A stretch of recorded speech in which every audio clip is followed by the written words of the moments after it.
Okay, great. My name is Lady Nakia Wright. I am the chair of the Faith-Based Advisory Board. The Faith-Based Advisory Board is a stakeholder group here in Prince George's County. We are honored. We are here. We are excited about the work that the board has done thus far. As you know, well, let me just say this: for those that do not know, the Faith-Based Advisory Board was put in place to be a bridge between government entities and the faith-based community. Our goal has always been to be an answer to leaders, to make sure that they are informed when their congregants come to them for information as it pertains to Prince George's County. We wanted to make sure that they were well armed and well equipped with what the county is doing, what it is that they need in order to thrive. And 2020 has been a very successful year for the board. We're looking forward to doing phenomenal things in 2021. And we would like to take this moment to thank you for joining us. If you are your very first time on our page, I do ask that you like our page and share this with your audience. Here is where we share vital information as it pertains to, again, our county and the state in its totality. Again, thank you. I am honored to be here with a young lady by the name of Cheryl Banks. And as you know, we are here to talk about human trafficking. January is Human Trafficking Awareness Month. And as the chair of the board, I have vowed to get the information out. So today is the start of several conversations that I will have this month as it pertains to modern day slavery, human trafficking. Not only do we need to be aware, we also need to know what actions can we put in place to make a difference in the communities that we live, work, and serve. So my first guest, I am truly honored to have in my midst, is a young lady by the name of Cheryl Banks. She's worked as a community educator on sexual violence since 1976. She has been the community educator, volunteer coordinator at the Domestic Violence Sexual Assault Center at the University of Maryland, Prince George's Hospital Center since 1992, providing training for police, medical personnel, social workers, attorneys, and many other professionals, as well as hundreds of presentations to elementary, school, middle, and high school students and community members. She also coordinates the Volunteer Victim Advocate Program at the center. Mrs. Banks is also an instructor for the NOVA, that's the National Organization for Victim Assistance Academy, and an advisor for NOVA's National Advocacy Leadership Center. I believe that I have a champion voice before me today, and I am honored to have this conversation with you. Thank you for joining me today, Cheryl. And thank you for this opportunity. I really appreciate it. Oh, I am looking forward to it. So, because we do not have a lot of time and this topic is so cumbersome, and we can actually sit here and talk all day and still not cover what human trafficking is and all the aspects of it. So, I will say to you, I introduce you according to your bio, but share with those that are listening who you are, the work you've done, and how you've been in a frontline worker as it pertains to the human trafficking issue. Well, I've been at Prince George's Hospital Center, as you said, since 1992. That's when we started there. And so it'll be 29 years in March that I've been here. And I will say that although we're focusing on trafficking now, and we have been the last few years, we've been providing services for trafficking survivors since I came here. And in the early days, in the 90s, it usually presented that somebody was raped, usually by their buyer, by the person who was paying money for them, and they have done horrific things to that person. The person reports it to the police, and the police sent them here for a forensic exam. Our center is hospital-based, as you heard, and we provide forensic medical exams for people who've experienced sexual and domestic violence. And so we have forensic nurses that are specially trained to gather that evidence. And that's often why people come. That's often the way they don't have to come that way, but that's often the way they come into the center. So in all of this time, we've been providing services all along on the issue of on sexual violence, more recently domestic violence, and in a more concerted way for human trafficking survivors. Excellent. Now, just recently, our state's attorney this week had a town hall on human trafficking, and I want to just send a note of gratitude for that town hall. Our state's attorney, Aisha Braveboy, along with the Human Trafficking Task Force chairperson, Renee Allen Brooks, did an excellent town hall and making sure of giving the statistics of domestic violence, what it looks like, what our county specifically has done. So let me tell you that I am biased because I am a Prince Georgian of the work that we've done here in Prince George's County. I mean, shouting to the rooftops. Thank you, Prince George's County, for all the work that you've done, how diligent you are on this topic. The state of Maryland in its entirety, we are number 4 in federal prosecutions for human traffickers. I mean, the state of Maryland is diligent about the work that we do. And Prince George's County specifically has a champion of frontline soldiers that make sure that this issue is not swept under the rug, that it is handled diligently, it is handled with force, and it is handled consistently. As you are aware, over 300,000 youth have the potential of being subjected to human trafficking on a daily basis. Can you please share with us, Cheryl, some grave statistics as it pertains to human trafficking numbers here in Prince George's County, the state of Maryland, and globally? Because we want to show you how this modern day slavery has infiltrated our communities. Well, first of all, let me just say that on top of all of the accolades you just put on Prince George's County, the Human Trafficking Task Force in this county was the first one established in the state of Maryland. Yeah. So, yeah. And so other counties have come to this county to see what we've been doing from the very beginning. So we've Prince been George's really, County, we are trailblazers. Let yeah, me tell you, we have led the charge on many issues. that's exactly right. So I need to say that, first of all. In terms of the county, I can tell you that in the latest statistics I have are that in 2017, there were 444 calls that reported human trafficking. And those I can say from our center that we're not reporting those calls per se. And we see a number of survivors here. They're in our statistics, but we're not reporting them. Our numbers aren't involved in that as well. I can also tell you anecdotally that as I move around the county to do presentations, usually on sexual violence, what's been happening is I've been coming into contact with human trafficking concerns all over the county. And I will relate this. This happened probably 3 or 4 years ago now, maybe 5, I don't remember. But I was invited to an elementary school in this county because the principal was very concerned about a former student who had been spotted by a faculty member at a fast food store. And the former student was dressed to the nines in expensive clothing that they knew she couldn't afford. She began to approach the teacher that had seen her, and the older man that was with her pulled her back and wouldn't let them have that contact. And that was a sign to them that she, one of their former elementary school students who was in middle school at the time, was already involved in the life. And they'd asked me to come and talk with the students, the faculty and the students, about the things that they have to be aware of in their 5th and 6th grade years. So I've also met other students as I've traveled around who are in middle school or early high school who have been approached by people who've been trafficked, who are trafficked, and tried to pull them in.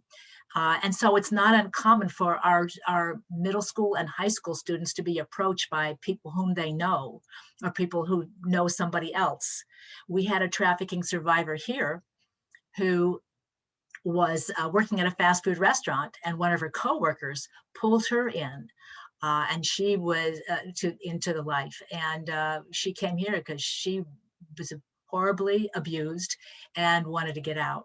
So we're meeting people all over the county who are coming into these kinds of situations. Those Our aren't statistics, but that's anecdotal. But those are the experiences I've had over the last 5 years. Our state's attorney did an exercise. I won't repeat it, but I will share what she did an exercise on her town hall, and she stated every 30 seconds, a child is trafficked. Every 30 seconds.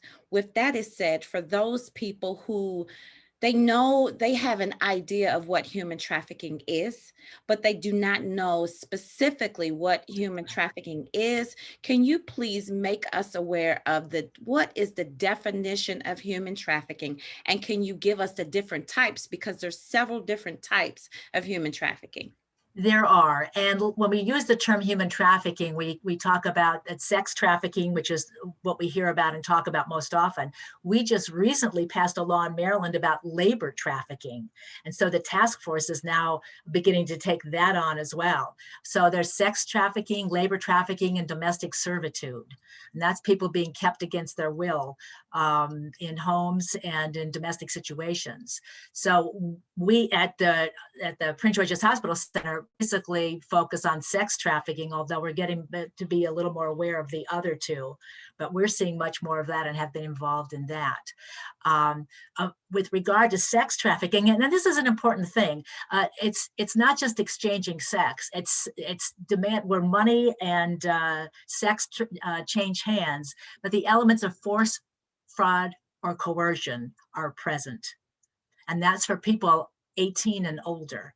If someone is under the age of 18 and there's an exchange of something of value for sex, that is still considered a trafficking situation because they're under 18 and they cannot consent.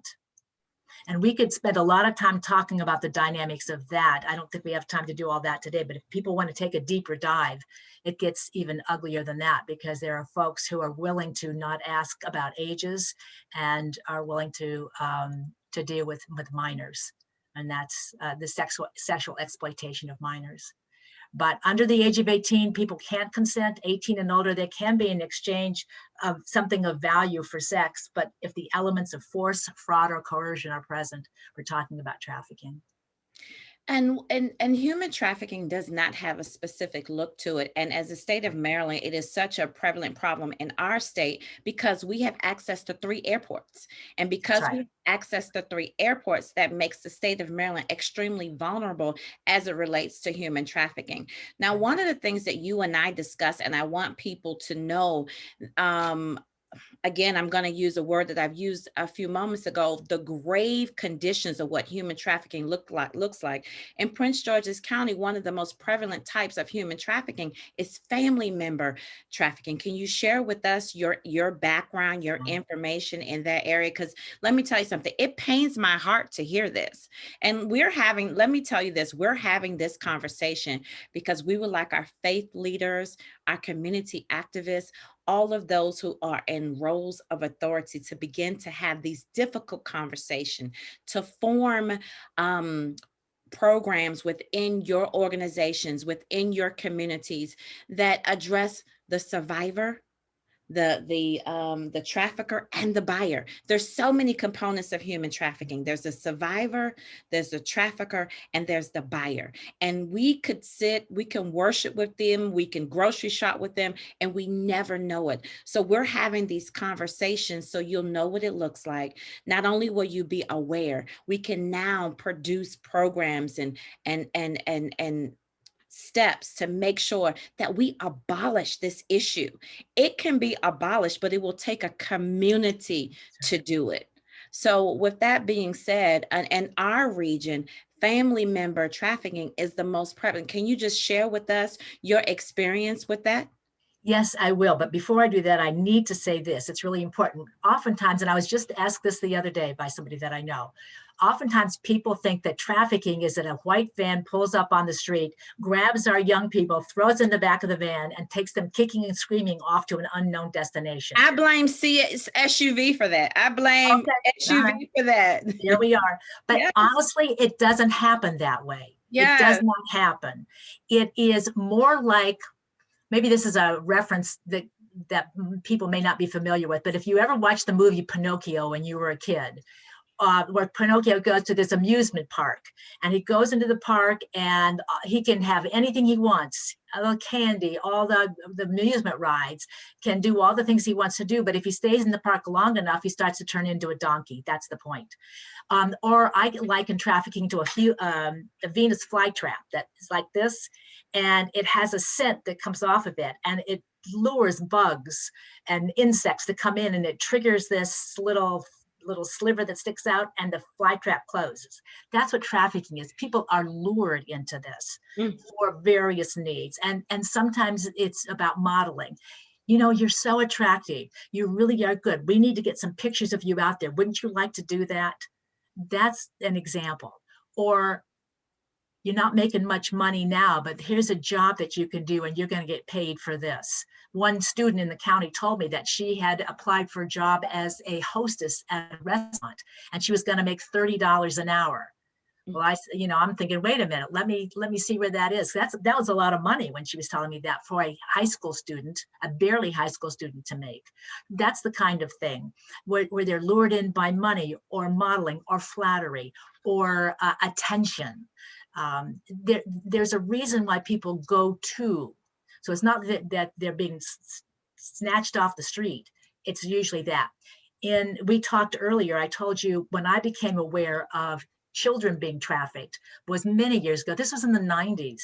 And we had a little 7-year-old girl who came to our center whose mother was selling her for sex, 7 years old, to the neighbor behind her. That fits with trafficking. And I've heard it, that's not usual that it's that young, but that's what I'm telling you. That was my introduction to children being trafficked by their own parents. But we've had other situations where those are going on too. And quite honestly, I have been concerned throughout this pandemic about situations where people are having a hard time making a living, paying the rent.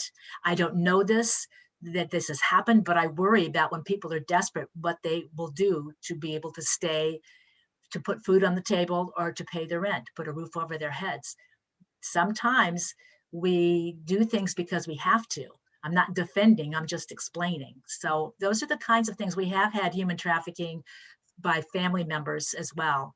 And I know other people who have been trafficked by their family members. And by the way, oftentimes moms, people think it's going to be the dads or their uncle or the grandfather, whatever. We've had moms who've been trafficking their children. Wow. And I would like to add that not just young girls are human trafficking, young Right. boys are as well. There's no specific race. While Right. the undocumented are the That's most right. likely to be human trafficked, that Mhm. listen, it can happen in all of our communities. It does not discriminate solely on race, economic situations. It can happen in any community that we live in. Now, there have been a lot of work that's been going on. As you know, you are a frontline soldier.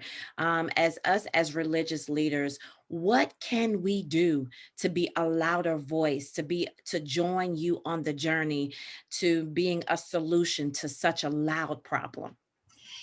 May I just mention before the other community that we need to mention that's very vulnerable is the LGBTQ community, because folks who are in that community are vulnerable for lots of reasons, lots of exclusion reasons and so on. And so they are in a situation where they're very vulnerable. Now, in terms of what the faith-based community can do, there's a few things. One of the things that I think we have to recognize as a link is the issue of child sexual abuse. When children are sexually abused, they become more vulnerable to trafficking. And I'll explain that in a minute. But I want to also say that you can be trafficked and not be sexually abused. And you can be sexually abused and not be trafficked. So I want to make clear that that's not Good, everybody across the Cheryl. board. But Mhm. I will tell you that and this is anecdotal experience of people that I have worked with, and I've heard so many of these stories over the years, I'm convinced that there's a link between child sex abuse and human trafficking. And here is what, if I may take a minute, let me just explain how that works. When someone is abused as a child by somebody they're supposed to trust, they do what, and it happens over and over again, to survive, they sort of dissociate. They take themselves away from that situation and they endure it. Their life is rough at home. They didn't tell anybody about it. They weren't believed or whatever. As they get to be teenagers, someone offers them an opportunity to make money doing this that they need, doing the same thing they did when they were younger. It's not such a big leap because now they're making money. And they then do not define themselves as victims because they don't feel like they're being victimized. They're getting paid to do something, and it's not hard because they did it before by this family member who harmed them. So Wow. there's a really strong link there. And the awareness of that link is important for clergy to know about. It's The very, awareness of that link is the beginning, understanding what's going on. So dealing with the issue of child sex abuse in faith-based communities is a start, because then people understand that my church home is aware of these things. It's a safe place for me to be able to come. If we don't talk about it, if we keep those secrets, if we continue to keep those secrets, it's just one more place that is disappointing and keeps people stuck in the positions that they're in. But I will tell you that I know people, trafficking survivors, who've said they used to go to church on Sunday, sit in the row with the family, and that there are members of many congregations who are in church on Sunday and going through trafficking experiences during the week. So we have to have that awareness. And one of the ways is that to let the congregation know that there are places that they can go, there are safe people they can speak to who will help them. And that means that's the first piece, the awareness piece. Then the second piece is you have to have a plan. So how will you help the people that you are now inviting in? And I think those things are easily developed. You know, what are the resources? What is that you need to do? What kinds of services are available? And what does that congregant want? well, Those are the first two things. yes, you know that I've said this before. I do know that there are some faith leaders that are very active in the communities, and there's others that would like to be, but they don't know how to even begin. So I've already put my claim in that I wanted to work with the task force, and I do want to be able to provide a platform, Mhm. start a plan for faith leaders to follow in order to be an answer, not just for one specific thing, but to be in its totality. Because once someone is freed from human trafficking, now the real work That's right. begins. That's Because right. now you have to build the survivor up to a place called wholeness again. And you can't, and prayer is extremely effective, but there has to be action to go along with the prayer in order for them to thrive again. And that's one of the things that I would like to be hands on in, is after you rescue a survivor, now what? And these are the reason why conversations like this is are birth, because first you begin with awareness, then you begin with a plan. So if someone is a victim of human trafficking, do you have any resources that you would like to share? Or if you know there are houses in your community that may be housing human trafficking, what do they do? How do you report this? Well, and there are numbers of avenues. I will say there's a few places they can call 311. I think it is. I hope it Yeah, is. it's They're 311. they're going to get me if I said that wrong. 311, where people can call and make a report. Yeah, that is not an emergency situation, but that's a place to report. There are various places in the county where people can get some immediate service. Ours is one of them. We have a 24-hour, 7-day-a-week phone number that is answered by a live person that anybody can call, the Domestic Violence and Sexual Assault Center, and our number is 301-618-3154. That's a 24/7 number. The Family Justice Center is another location where people can get all kinds of services, including advice for trafficking, and how people can get some help in that area. There's the University of Maryland Safe Center. There are numbers of programs around. And maybe what we can do is get a list and people can contact you. Is that a good idea? Yes, Uh, we will get a list together and we will actually put it on the Faith-Based Advisory Board social media page, and right. we'll make that list available to the public, because everyone needs to hear what it is that you all are doing, and how we can be an answer to a problem that has again evaded all of our communities. Now we have legislation is currently being introduced to a certain degree, because again there's many faces to what human trafficking is. I know that there's some legislation that's being introduced by one of the delegates in Prince George's County. I'm sure, would you share that with us? Because one of the things that we're doing today is bringing awareness, but we're also charging every listener to join us with an action after you are aware of what's going on. So one of the actions is supporting a legislation that was recently introduced. And Cheryl, can you share that legislation with us, please? I can. It is police reform, and these are the bill numbers: HB 411 and SB, that's House Bill first, and then Senate Bill SB 43. And the title of it is the Prohibition on Sexual Activity by Law Enforcement During the Course of Investigations or Assistance. And basically, believe it or not, if law enforcement stops somebody who's involved in an investigation, in custody, or who are incarcerated, if they stop them, there is no legal prohibition from them engaging in sexual activity with that person. And that is problematic because sometimes law enforcement is making an arrest or involved in some other way, and especially with trafficking survivors, where they'll be trying to do sexual things. It doesn't fit under the traditional sexual assault laws because of consent issues. It's a long story, but this legislation needs to happen. And I know personally from working here at the center that we've had those kinds of situations reported to us, and I'm very excited about this legislation. Delegate Nicole Williams is the House sponsor. She's a Greenbelt delegate from Greenbelt, and I'm excited that she's taken this on. And State Senator Sarah Elfreth is the sponsor in the Senate. So if people want to take an immediate action, that's something that they can do. Because these things are important. It's a concrete step. It's like making a decision. We're going to do something today. We're not going to have this in our county. We're not going to tolerate the harming and the selling of people to others. And we have to not only talk about it, become aware of it, but then we have to have an action plan.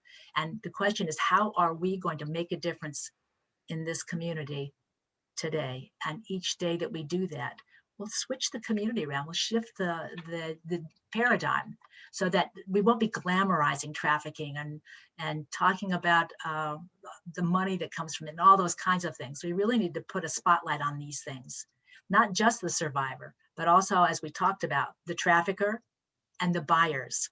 That's another area we can do for another time, perhaps. We can have Yes. those conversations. Do you see how I invite myself back? I Sorry. love it. Listen, I love it. This is a conversation. While January pushes us to address it, it's an ongoing conversation that we need to have, because as I stated earlier with you, it's out of sight, out of mind. If we don't see it, if we don't talk about it, we feel like our community is not affected. And that is the furthest from the truth. Right. And this is an ongoing conversation. The bills that she mentioned was H411 and SB 43. And what we're going to do, for many people have had the passion to be involved in the legislation of our county and in our state, but you don't know how. So this, within 24 hours, we are going to put the bill numbers on the Faith-Based Advisory Board social media page and the instructions on how you will go about supporting this legislation. Not only are we informing, we're also giving you steps to be involved in the process. This is a time where we're stronger together, and the louder your voice is, the better our communities can be. But not one person can do it alone. We need everyone to join together to change the trajectory of the places that we live, work, and worship. And we can't do it without you. We need your voices. We need your wisdom. We need your expertise, and we need your presence. Again, we're stronger together, and we need everyone to come together on this issue. She's been in the fight since 1992, and it's been happening well before she began this fight. So you know it's something that has been taking place, and it's not going to end. So what can we do? Let's everyone make a commitment in 2021 to work to abolish this modern day slavery. Our children should not have to suffer these grave consequences. They should not have to. And if we are more diligent, if we're more on the front line, we can lessen that number. 300,000 children are subject to human trafficking daily. Let's get in the fight. Let's get in the fight. And as faith leaders, it is our responsibility to lead the charge in issues such as this. So, Cheryl, I thank you. I appreciate you. This is a conversation that we have to have. It's a conversation that we need to have. If we get a concise message together, then we can all be on the same page, on one accord. And you know what the Bible says: when we're all on one accord, we reap manifested results. Um, as someone who's been on the journey for this and this work for so long, if there was a survivor on the line listening today, what, from your heart, from your experience, from your wisdom, what would you share with a survivor today? I think if I were speaking to a survivor, I would say to them, first of all, please understand that whatever has happened to you, especially the original crime against you, the original harm, was not your fault. That's important to know. That there are people who are here for you, that your life can be different today than it was yesterday. There is help, there is healing, and there is hope ahead. Part of it is being ready to accept that. And I know that it's very, very difficult to trust people when people who were supposed to care for you hurt you in the first place. I get that. But I think it's really important to be aware that there are people who want to help you be the best person you can be. You were put on this earth for a reason. You have a destiny, and people care about you. You just have to let them know that you're willing to accept help at this point in time. It does what your past doesn't define your future. Come on, Cheryl. So I would say, please reach out where you are comfortable. And it's hard to trust when you've never had a reason to trust before. But taking that first step might be the hardest. But in the end, a change can come. Yes, Cheryl, that's amazing. Absolutely amazing. I thank you for the information that you shared. I thank you. I believe that your appeal to a survivor saved someone today. Thank you. The information that you possess is what we need to know in order to make a difference in our communities. I know that there, again, I know that there are some churches that are on the front line of this along with you. I know she probably would not mind me mentioning this, but one of my good girlfriends is First Lady Kim King from Forward Church, and her church um, delivers and ministers to a house that serves the victims of human trafficking. And I recall a time very vividly when one of her members could not find their child. And they were praying diligently to locate this young lady who was about between the age range of 14 and 16. And the mom had not seen her in weeks.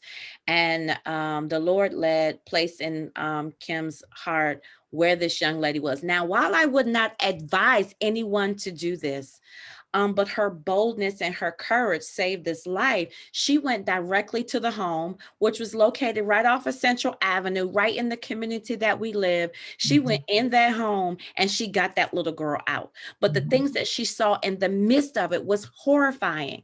And to this day, they're still working to bring her back to a place called whole. But there are some courageous leaders that are on the front line doing some great work for this issue.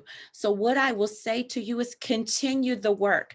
And if you have the passion without direction, the first place to start is the Human Trafficking Task Force page on the Prince George's County website. The chair of that, Dr. Renee Allen Brooks, she is phenomenal. Her passion and her manifestation of visual results for our county has been outstanding. Our state's attorney, Aisha Braidboy, her measurable outcomes for this issue has been outstanding. Make sure that you go to their pages and follow their pattern, follow what it is that they're doing, because Prince George's County is doing a great work as it pertains to this issue. And again, we're stronger together. We need the Army to grow. We are charging you to join Prince George's County in the efforts to abolish the modern day slavery of human trafficking. Cheryl, as we begin to wrap up this moment, what last words would you like to share with our viewing audience on today? I guess I would say that I welcome everybody into this battle, because that's what it is. As I said before, it's a complex issue. We need people fighting on all fronts. And sometimes people will choose one direction to go or the other, whatever that is. But I guess I would also encourage people to encourage others to join, because as you said, we need to do this together. We need our jurisdictions around us. It's not just Prince George's. We've got DC and Anne Arundel and Howard and Montgomery and all around the area, and Northern Virginia as well. So we all need to join together, but we can actually have a cultural change. Yeah. We really can. If we get enough people to move forward in a direction where we're not going to tolerate these things and call people out on them, we can make a difference. Do we have a minute? Can I share a story that happened? Oh my gosh, I just came into my head.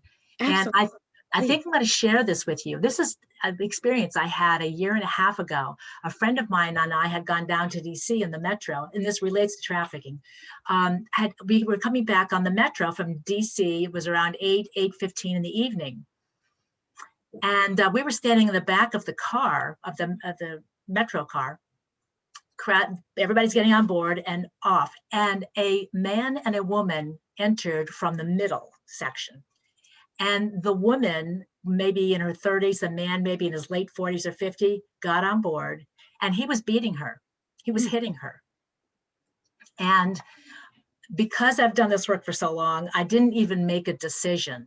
I saw him attacking her, and I just yelled at him, "Hey," at the top of my lungs now, I yelled, "Hey, we're not having that.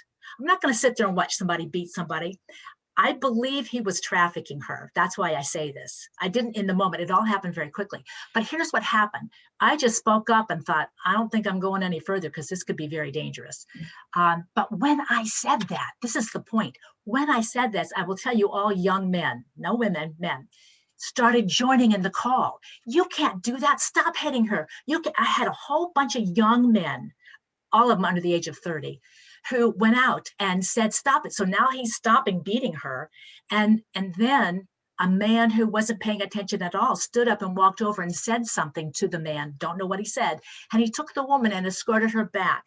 And that's when I've realized she might have been trafficked, because there was a dazed look on her face. It seemed like it was more than domestic violence to me. It seemed like a trafficking situation.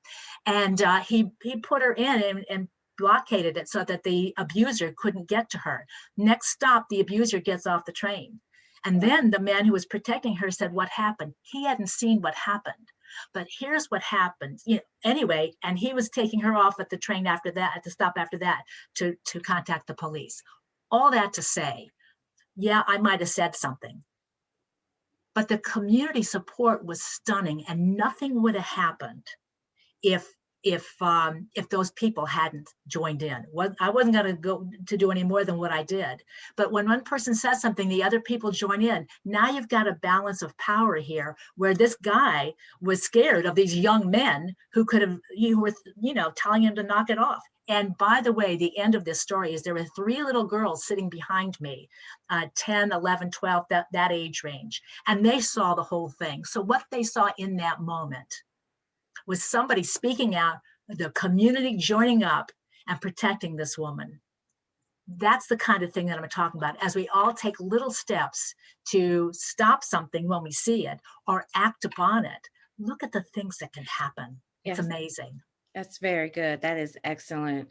That is excellent. I think, Cheryl, that we're probably sisters, because I can't tell you how many times I've literally gotten chastised after the fact. But if I see a man putting his hands on a woman in my presence, I get in the middle of it. Thank God that I've been protected, and I don't recommend that to anybody. I'm But not recommending, I'm I just do not relating. recommend it. It's something in me wakes up. I don't know what it is. I don't recommend it. But when you do, you just said it. When you do, you spark a fire.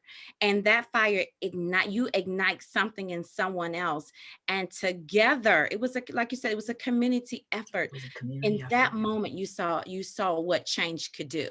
So I thank you for being a frontline soldier. And while today we did address sex trafficking, I do want you to know that labor human trafficking is just as bad. Yeah, And that's one of the yes. things that we will also address this month.